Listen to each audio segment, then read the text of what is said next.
প্রাণপ্রিয় নেতৃবৃন্দ, আমার বিএনপির তৃণমূল বিএনপির সেক্রেটারি, তৃণমূল বিএনপির সিনিয়র সহসভাপতি আব্দুল মজিদ, বিএনপির সহসভাপতি মজিবুর রহমান, বিভিন্ন ওয়ার্ডের সভাপতি সেক্রেটারিবৃন্দ, কৃষক দলের নেতৃবৃন্দ, ছাত্র দলের নেতৃবৃন্দ, যুব দলের নেতৃবৃন্দ, স্বেচ্ছাসেবক দলের নেতৃবৃন্দ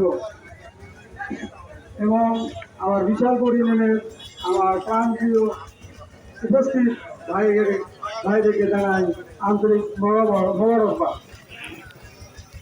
আপনারা বক্তব্য শুনলেন, আপনারা অনেক কিছু অবগত আছেন। আমরা আজকে আপনাদের সেই বিষয়গুলো জানানোর জন্য এখানে এসেছি।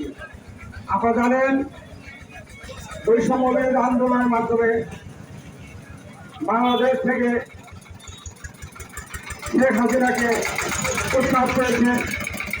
আমরা এই ছাত্র কেন্দ্রের প্রতি কৃতজ্ঞতা জানাই।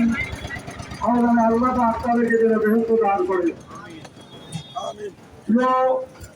বিএনপি নেতা কর্মী ভাইরা বক্তব্য আমাদের দিয়েছে, আপনারা শুনেছেন। আমি বিশেষ কিছু বক্তব্য দিব না, কারণ অনেকক্ষণ যাবত আমরা হয়রানি হচ্ছি। শুধু দু একটি কথা বলবো। সেটা প্রথম কথা হচ্ছে, রানীহাটের কিছু দোকান কে বা কারা ভাঙচুর করেছে। আমাদের